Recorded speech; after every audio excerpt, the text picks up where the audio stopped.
E hoje mais um vídeo sobre o batismo com o Espírito Santo numa abordagem histórica assembleiana de continuismo dos dons espirituais. Este texto foi publicado no jornal Mensageiro da Paz em outubro de 1960. Para quem não me conhece, eu sou a Silvana do canal Diário Pentecostal, especialista em História e Teologia do Protestantismo no Brasil. Se você ainda não é inscrito, se inscreve no canal, deixe seu curtir e compartilha com seus amigos para que mais gente conheça o canal.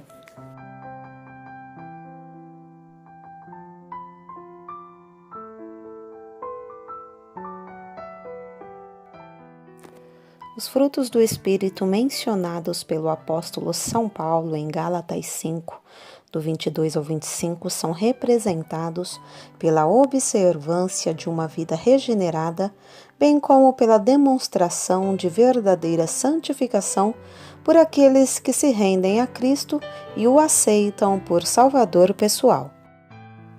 Entretanto, estes qualificativos de que são possuidores os fiéis seguidores de Cristo não representam o único sinal comprovativo do batismo no Espírito Santo, como afirmam alguns, pois que os que professam seguidores de Cristo devem possuir em si mesmos os característicos de verdadeiros cristãos.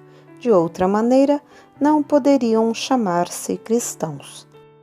Os que aceitam a fé viva e verdadeira e se tornam transformados espiritualmente pelo poder do Evangelho são também chamados novas criaturas, como disse o mesmo apóstolo escrevendo aos Coríntios. Assim que se alguém está em Cristo, nova criatura é, as coisas velhas já passaram, eis que tudo se fez novo. 2 Coríntios 5:17. Dizem ainda outros que o batismo no Espírito Santo é dado aos crentes mediante o batismo em águas, pela razão de ser esse batismo ministrado em nome do Pai, do Filho e do Espírito Santo. Entretanto, a própria Escritura Sagrada prova evidentemente a incerteza desta afirmativa, porque o batizar em águas é um mistério que o Senhor Jesus Cristo deu aos seus discípulos, como lemos em São Mateus 28:19. Portanto, ide, ensinai todas as nações, batizando-as em nome do Pai, do Filho e do Espírito Santo. E o batismo no Espírito Santo não é permitido a homem algum ministrar. Aos homens não foi outorgado este poder, somente o Senhor Jesus é quem o pode ministrar.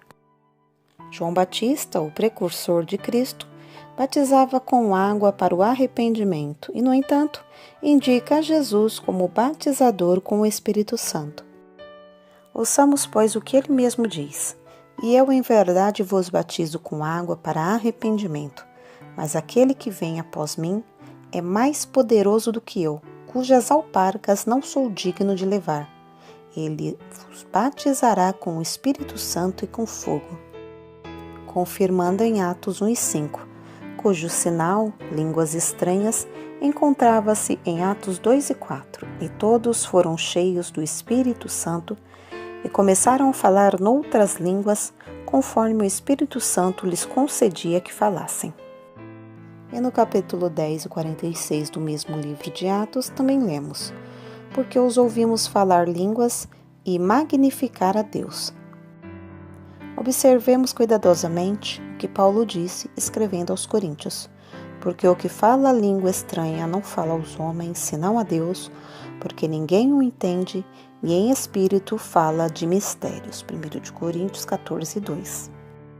Ora, se o que fala a língua estranha não fala aos homens, senão a Deus, por que forçar e torcer o sentido cabal da interpretação bíblica à própria compreensão e capricho, como ousam fazer alguns, dizendo tratar-se de idioma de nações diferentes previamente estudado? Precisamos estudar para falarmos com Deus de maneira que sejamos por Ele entendidos? Ele o exige de nós? Não, por certo. Na festa do Pentecoste tomaram parte muitos de diversas nações que em Jerusalém estavam habitando naquela época. e por permissão do Espírito do Senhor, cada um os ouvia falar na sua própria língua. Isso aconteceu para que todos os povos de nações e línguas diferentes que ali estavam congregados pudessem perfeitamente entender a mensagem do cumprimento da profecia do profeta Joel, Joel 2, 28 e 29, com que aprouve ao Senhor falar-lhes. O texto bíblico não nos fornece detalhes explicativos de que aqueles participantes do Pentecoste tivessem estudado línguas de nações diversas, mas que o que eles ouviram, sentiram e de cuja manifestação sobrenatural participaram, tudo foi exclusivamente pelo Espírito do Senhor. Com efeito, convém salientar que qualquer idioma se aprende nos estabelecimentos seculares de ensino, mas o dom do Espírito Santo só pode advir de cima, dos céus, aqueles que, com vida consagrada, o buscarem reverentemente com fé. Tratando-se de mistérios no dizer de Paulo com respeito ao falar línguas, claro está que não se trata de coisa comum. É real e perfeitamente dom do Espírito Santo, dado pelo Senhor aos seus servos, revelando-lhes os segredos das coisas divinas. Não raro acontece que o pecador, quando responde ao apelo que lhe é feito para entregar-se a Jesus, no momento em que se fazem as orações de agradecimentos a Deus, por mais uma alma arrependida e salva, começa a louvar também ao Senhor em línguas estranhas, o novo converso em sinal de haver sido batizado no Espírito Santo no ato da sua conversão. Por que isto acontece? Porque o que pertence ao Senhor fazer, Ele o executa quando e como quiser. Sendo Ele conhecedor dos corações, sabe perfeitamente quando cada um deles está em condições de receber dele aquilo que Ele tem para dar. Todavia, é meu desejo chamar a atenção dos leitores, principalmente daqueles que ainda não puderam entender bem o valor significativo e essencialmente espiritual do assunto em apreciação, que não é exclusivamente pelo ato da aceitação ou conversão do pecador a Cristo que esteja o novo converso batizado no Espírito Santo. Como experiência própria, já tive a oportunidade de o ouvir de alguns.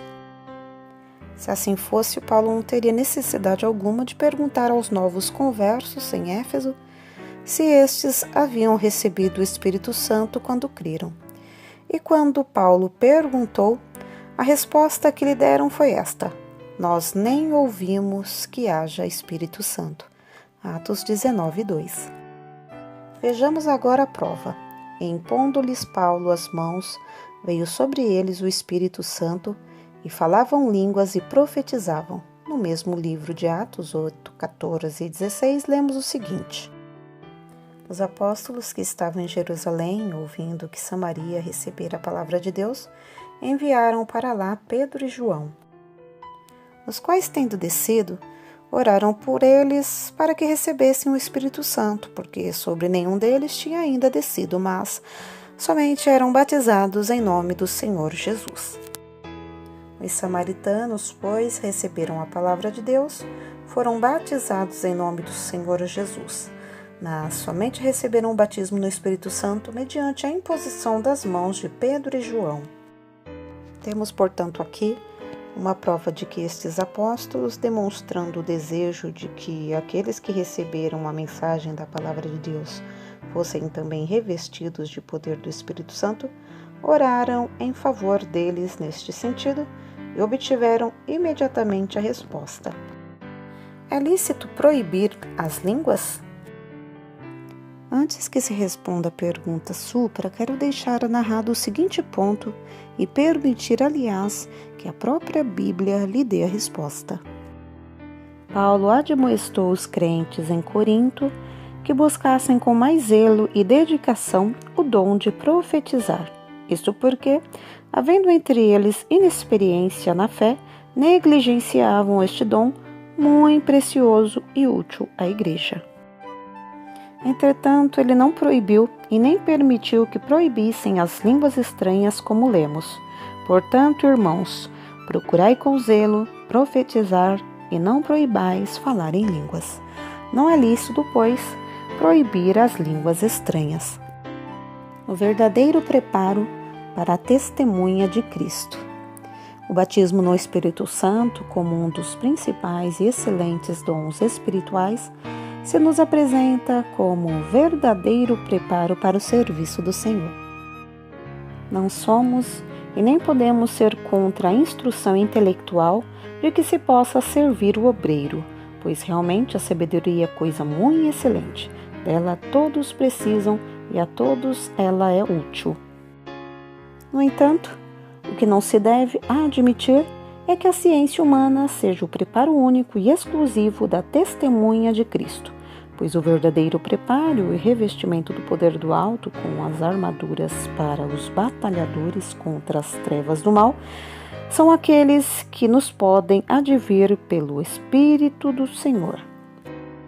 Mas recebereis a virtude do Espírito Santo que há de vir sobre vós, e ser-me-eis testemunhas tanto em Jerusalém, como em toda a Judeia e Samaria, e até os confins da terra. Atos 1 e 8. O leitor evangélico que, por acaso, não tem ainda provado dessa experiência gloriosa, por alguma dúvida e falta de fé, queira estudar cuidadosamente a Bíblia em todos os assuntos que dizem respeito, com muita oração e fé para receber, pois a promessa não foi somente para os tempos dos apóstolos. É para nós hoje também, como o prova o testemunho do apóstolo São Pedro. Ei-lo, porque a promessa do dom do Espírito Santo vos diz respeito a vós, a vossos filhos e todos os que estão longe, a tantos quantos Deus, nosso Senhor, chamar. Atos 2:39. Amém. Nelson José, Inácio, outubro de 1960.